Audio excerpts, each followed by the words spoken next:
2027. Advances in biotechnology were helping people improve their physical and mental abilities to an amazing degree. Provided, of course, they had enough money. A new breed of people was emerging, half human, half machine. And in Detroit, at least, not everyone was happy to see it. I'd just landed a job as head of security at Sarif Industries, a cutting-edge biotech firm. David Sarif himself handpicked me for the job, said he needed me to keep his people safe. My ex, Megan Reed, was one of them. Brilliant neuroscientist, Megan had found a way to make augmentation safe and affordable for everyone. All she had to do was present her research to Congress. But the night before her big meeting, my security measures failed. A team of Black Op mercenaries stormed into Sarif headquarters, massacring everyone in sight. 3 of the mercs were heavily augmented walking tanks. Their mission? Take out Megan and her team. I tried to stop them, but their leader tossed me through a plate glass wall. Last thing I heard as his bullets slammed into my brain was Megan's dying scream. I should have died with her. Only I didn't. High-end military-grade enhancements saved my life. The best augmentation Sarif's money could buy. It took me half a year to get a feel for her. Should have taken longer. But 6 months into my recovery, Sarif Industries was attacked again. This time, by a radical group of pro-human purists. Violent, militant, and fanatically opposed to human augmentation.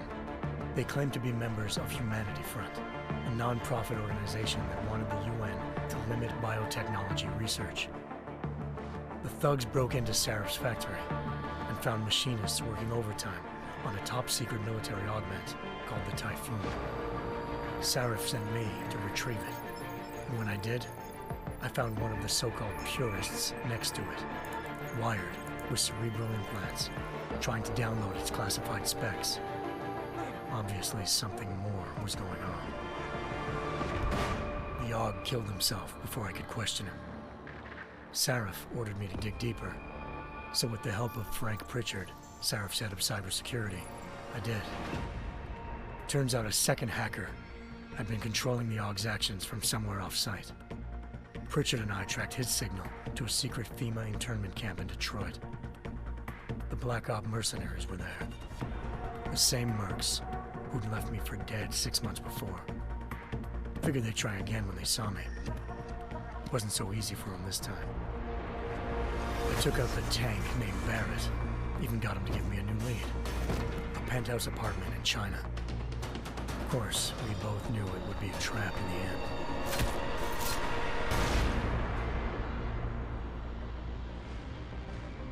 Hengsha Island, China.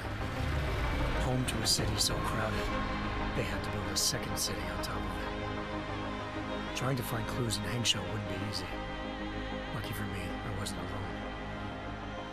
Farida Malik, Sarif Industries' ace pilot, had lived in Hengsha before. A good person to have on your side. She knew enough about the place to get me around. Malik dropped me in the lower city, close to the penthouse Barrett had told me about. Bell Tower Associates, a private security firm under contract to the Chinese government, had agents tossing the suite when I arrived. Just not for the reason I'd been expecting. Turns out the man who lived there was a criminal hacker named Van Bruggen. The same hacker who'd been remotely controlling the Aug in Sarif's factory. Van Bruggen's panicked decision to force the man to commit suicide had been a mistake. Now his mercenary partners were gunning for him, and I needed to find him before they did. Locating Van Bruggen meant playing nice with the Triads, Hengsha's organized crime lords. They had the hacker holed up inside a low-rent capsule hotel. By the time I found him, Van Bruggen had no qualms giving up the woman who hired him. Zhao Yunru, president of the Taiyang Medical Corporation. According to Van Bruggen, Zhao wanted to monopolize the augmentation industry and had hired Black Op mercenaries to destabilize her competition. Sarif Industries was at the top of her list. To prove this, I needed to get inside TYM and grab a surveillance hologram off a server. I suspected Van Bruggen was hiding something when he told me this, but nothing could have prepared me for what I saw. Megan wasn't dead. She and her 4 best researchers had been kidnapped, spirited away somewhere while their kidnappers made it look like they were dead. Desperate to learn more, I confronted Zhao in her penthouse. She claimed to be a pawn in a bigger plan, and hinted at a group so powerful it controlled global interests at a whim. Then she slipped into a panic room and hit the alarm, forcing me to make a very quick exit. I figured Zhao was lying, but part of her confession made sense. David Sarif had been worried about his people. So worried, he'd required all of them to have subdermal locator devices surgically implanted. The GPLs would have been broadcasting the day of the attack. But Zhao said a single call to Picus, the world's leader in global 24-hour satellite news, had turned those signals off. I needed to fly to Picus headquarters in Montreal if I wanted to learn more.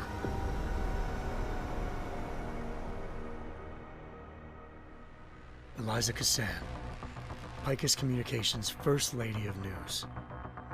Malik thought I was reaching when I told her Eliza was involved in this. The world's most famous news anchor, working with a mercenary hit squad. But when I confronted Cassan in her office, she freely admitted to jamming Detroit's satellites the night Megan's team had been taken. Said she's just been following her commands. I suspected she wanted to say more. But Black Op mercenaries showed up looking to shut us both down. And just like that, the Eliza I'd been talking to disappeared. The Mercs were led by an augmented killer I'd crossed paths with twice before, Fedorova, a woman who'd made silence her best friend. She waited for me to track Eliza's transmission to a secret server room underneath the Picus complex, then jumped me from behind. A deadly fight ensued. I made sure she never moved silently again. With Fedorova down and no one left to keep Eliza quiet, she reappeared. Turns out Picus's First Lady of News wasn't a lady at all. She was a sophisticated AI program, engineered to monitor data streams and control what people believed. Eliza told me the Mercs had brought in a Humanity Front doctor named Isaiah Sandoval to remove the scientist's implanted tracking devices while Detroit's satellites were down. She also told me to speak to David Sarif if I wanted to learn more.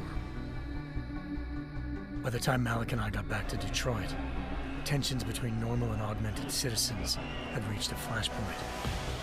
Riots were breaking out in several cities, and the UN was being urged to intervene. Sarif was trying hard to convince Hugh Darrow, the inventor-turned-philanthropist who'd once been a leading proponent of enhancement technologies, to help stop a possible regulatory vote. Sarif had a lot riding on Darrow.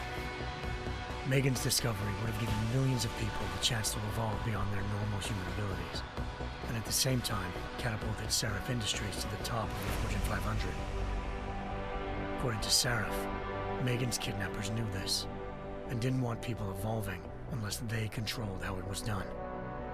He called his enemies Illuminati, and urged me to keep searching. Determined to do so, I tracked down Sandoval via America's most outspoken augmentation opponent, Bill Taggart, Sandoval's boss and founder of Humanity Front. Sandoval admitted to operating on Megan's team when I confronted him, but said he hadn't removed their GPLs. He'd merely switched them to a different frequency. Pritchard was able to trace one of the signals to China. Malik and I immediately took off in pursuit. Unfortunately, the Illuminati were one step ahead.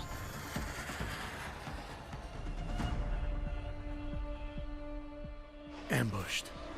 Shot out of the sky by Bell Tower Associates, seconds after entering Hengsha's airspace. Malik's piloting skills saved me. After a tense and bitter struggle, I escaped into Lower Hengsha. The tracking signal I was following led straight to the Triads, or more specifically, to the augmented arm of Tong Si-hung, leader of a gang of augmentation harvesters.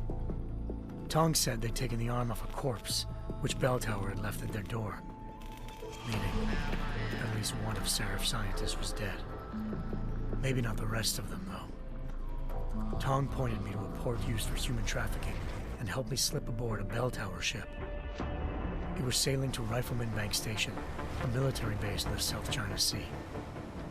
Bell Tower was holding kidnapped civilians as prisoners there, and using them to perfect the Chiron Project, a human-computer interface that left most of its test subjects dead. My search for Megan would have ended then, if not for a mysterious ally named Quinn. In exchange for my help exposing Bell Tower, he slipped me aboard a second ship headed to Singapore and an Illuminati-run biotech facility called Omega Ranch. 3 of Serif's scientists were there, forced by their captors to create a technology capable of remotely shutting down augmented abilities. Thanks to an emergency recall notice issued by the World Health Organization, millions of people all over the world already had the biochip installed. With the help of the scientists, I tracked Megan to a private section of the ranch. There, I ran into Yaron Namir, the walking tank who'd put a bullet in my brain the first time we met. He'd teamed up with Zhao and was hoping to catch me off guard. Their little ambush didn't work. I found Megan in a suite belonging to Hugh Darrow, the billionaire philanthropist who'd Sarif had called on for help. Darrow had convinced her to go along with the biochip plan by promising to sabotage the tech. As she was explaining this, Darrow appeared in a global broadcast, telling the world that augmentations would be the death of mankind. Then he activated the biochips to prove his point. All over the world, augmented people flew into a killing frenzy. Darrow had betrayed everyone, and it was up to me to set things right. To do it, I had to reach Panchaea, a massive installation in the Arctic Ocean. As I raced through corridors built by an all-augmented workforce, I saw death and destruction firsthand. By the time I shut down Darrow's broadcast, I knew the damage he'd done. Still, humanity's future remained unclear. How would the world react to this sabotage? Would people ever regain their faith in augmentations again? What would be the Illuminati's next move? Only time will give us the answers.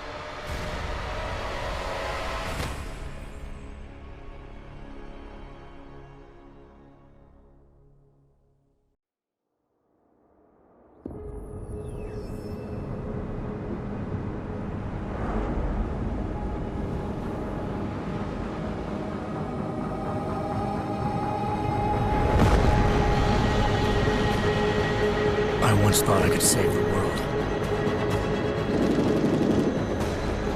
Now look at it.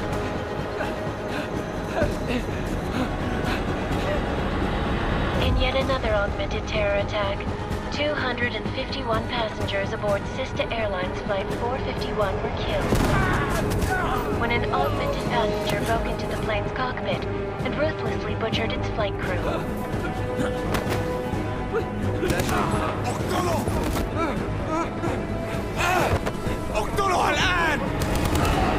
Details recovered from the black box recorder suggest that the man may have been suffering flashbacks to the AUG incident.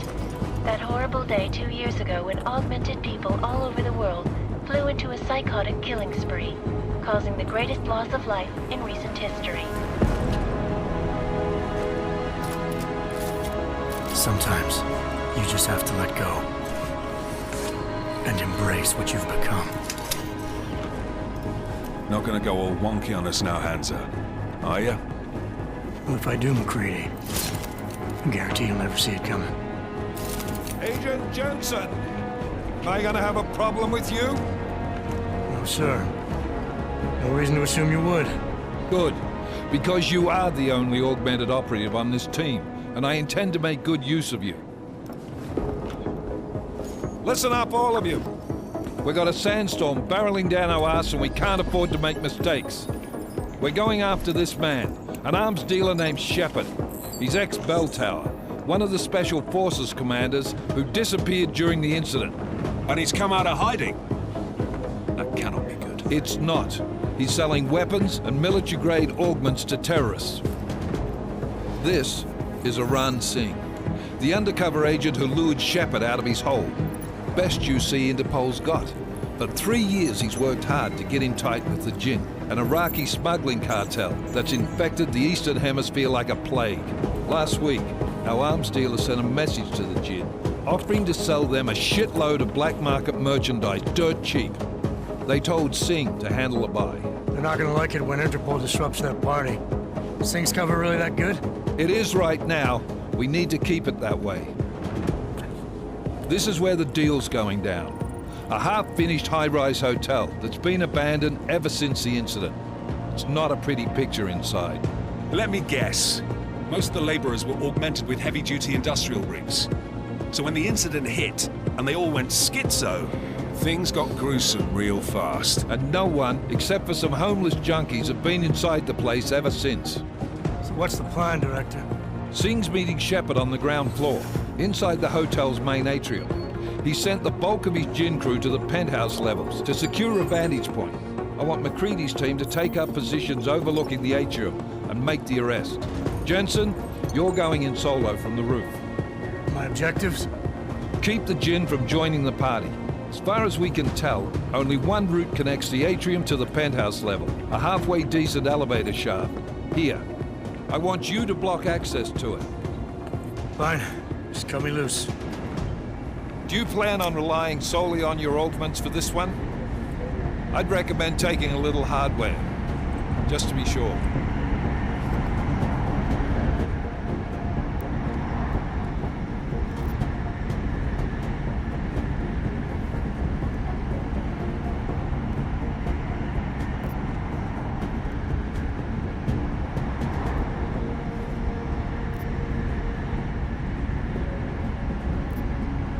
I'm not leaving my 6 exposed. Give me something lethal. Your call, but Singh's undercover in all this. So watch your fucking sights. What about range? There's lots of wide spaces and high ceilings in there, but a number of tight and constrained rooms too. So it's a crapshoot, really.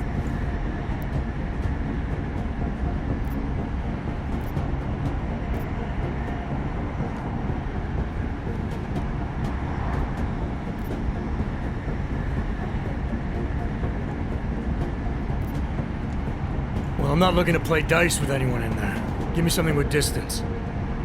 Your call. Less chance of being seen and compromising Singh that way. One last thing, Jensen. Singh said the Jinn are using some sort of portable Wi-Fi device to boost communications. He's got a better chance of maintaining cover if you disable it. I'll keep an eye out for it. But aren't we on the clock here? You said there's a sandstorm moving in. There is, and we got the intel on this mission at the very last minute, so we're scrambling a little. If it comes to it, your number one priority is keeping the Jinn out of that atrium. Copy that. Time to put away your heavy thoughts, gentlemen. We're approaching the target building. You're up first, Jensen. Let's do this. Task Force Action. This is Knife Leader. Engage Hush drives and descend to Angels 1-5.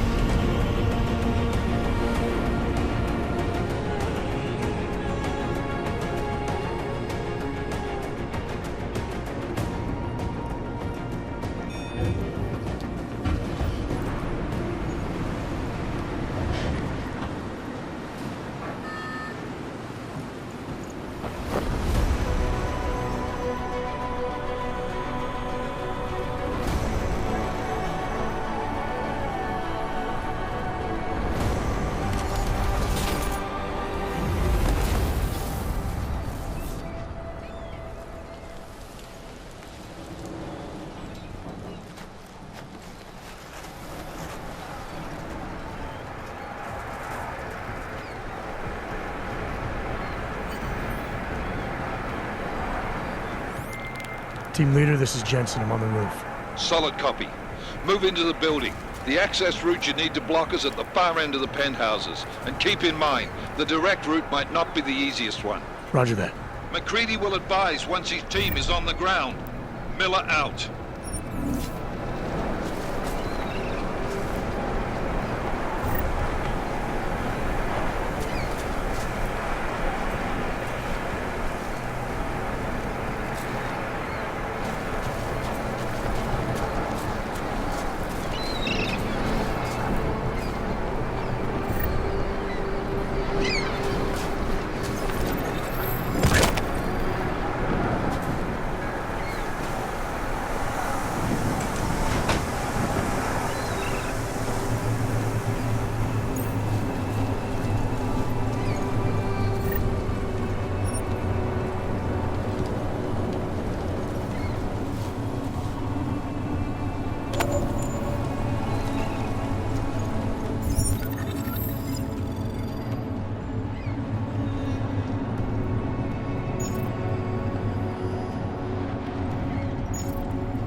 Jensen, we're moving through... Oh, fuck!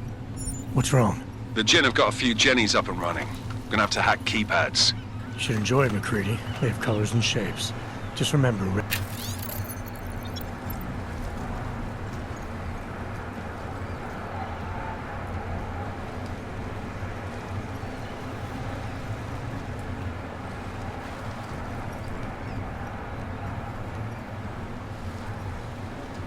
it means bad.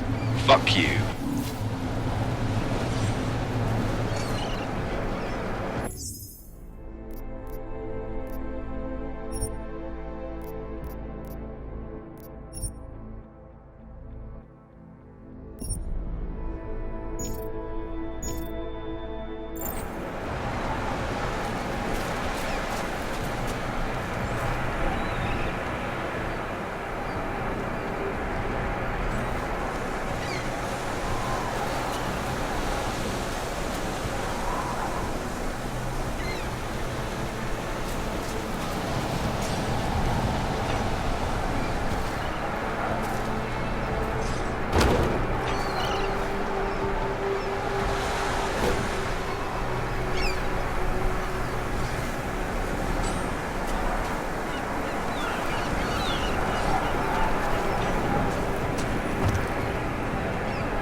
Anomaly detected. Trace program initiated.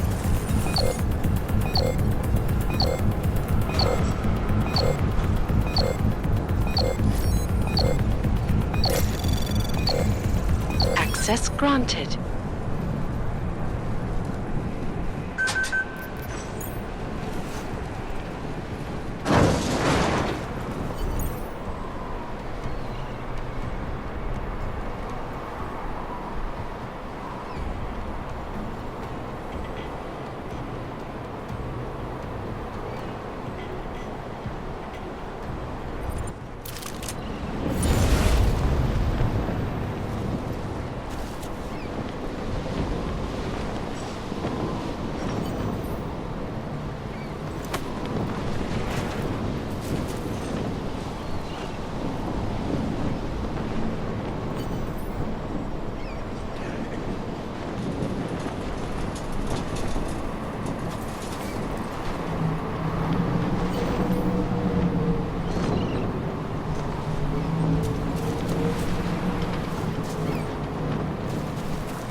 في شيء غلط بالمكان هذا.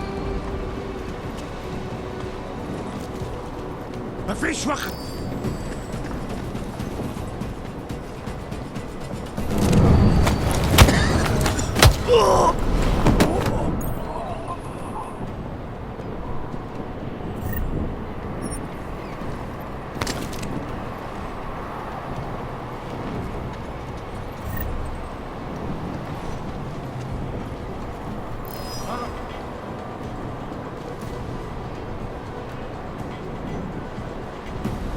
مفيش وقت.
مين هذا؟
Jensen, Mac, listen up.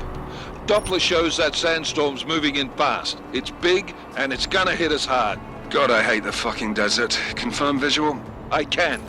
Time is not on our side. Copy that. Solid copy.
Installed the signal booster already? اه لازم موجودة على الصبح عشان تكون بعيدة من الرمل. Good. There is too much riding on this thing. That thing remains it comes breaking down. ايه يلا نبتدي نتحرك.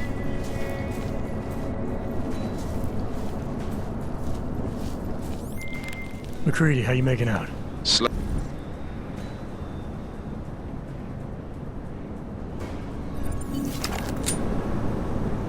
That was fast. You installed the signal booster already? اه عشان نخدم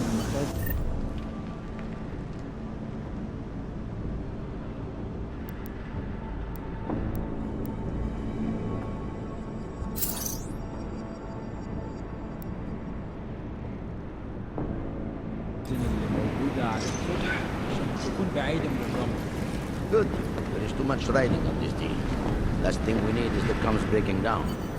فهمت. يلا نبتدي نتحرك. المكان ده المفروض يكون هادي.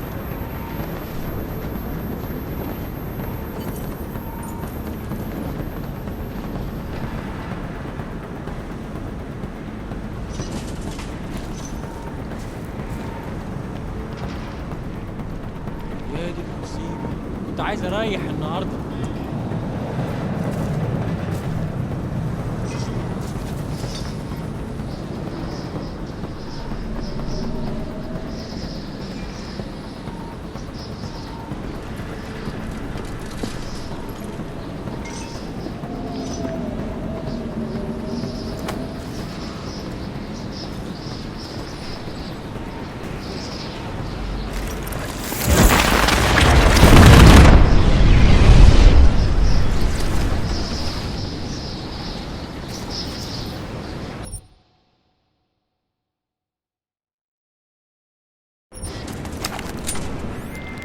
McCready, how you making out?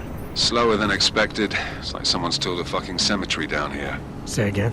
When the shit hit the fan in 27, the rush must have been for the stairs. There's corpses everywhere. A lot of your cousins are here too, Jensen. You want me to grab you any spare parts? No parts. But I take mine with cream and 2 sugars while you're asking.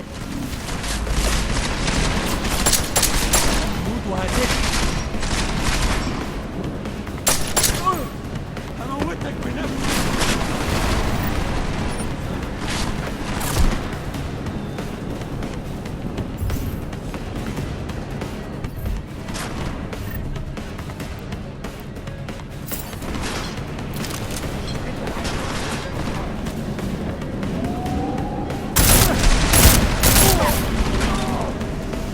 مش هينفع استنى هنا.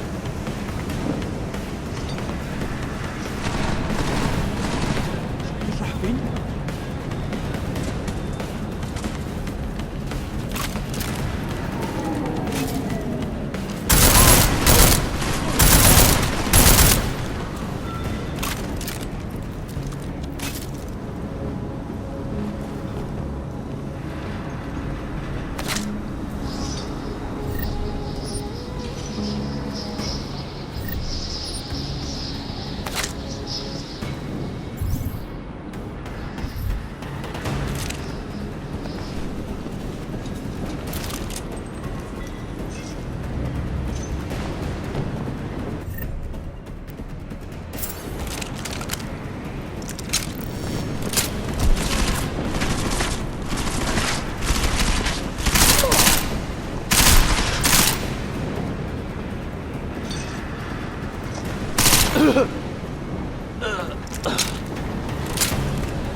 Jensen, what's your 20?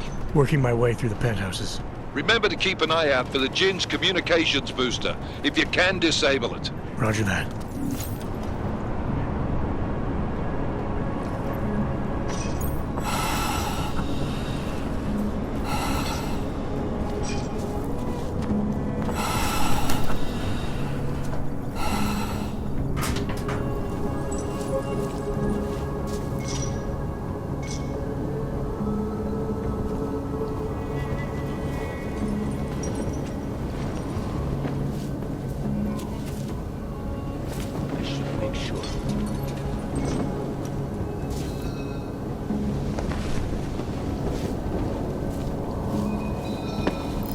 حاسس اني شفت حاجة.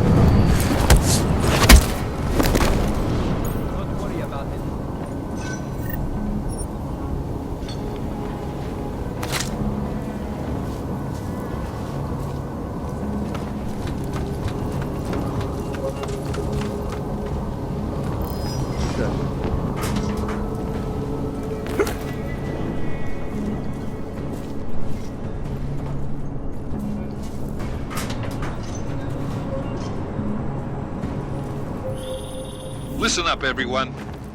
Chang's hacked into the Jinn's radio signal. Checking the patch now. We should be hearing Sing any second.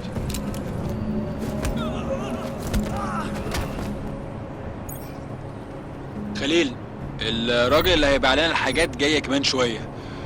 روح قول لبقية الناس ان انا هحصلكم وخليكم يعني منتظرين. Patch is clean. Solid copy. Good. I'll repatch us once the deal kicks off.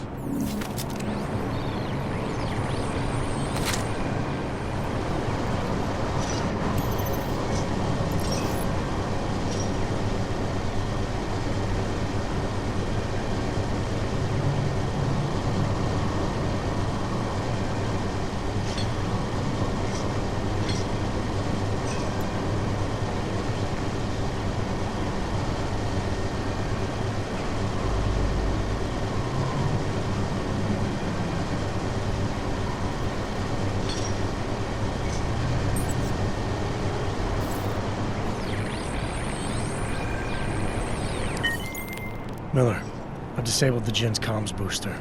Should make it harder for them to listen in on the deal. Good work. With luck, Sing's cover will still be intact when this is over. Roger that. Moving on to primary target now.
Jensen, we're inside the atrium, taking up positions on the terraces. What's your 20? Still moving. Well, hurry the fuck up. Enemy helos inbound and this sandstorm's getting close. You get that comms booster disabled? Affirmative. Booster's fried. So maybe the Tin Man does have a heart after all. Way to look out for your team. Creedy out.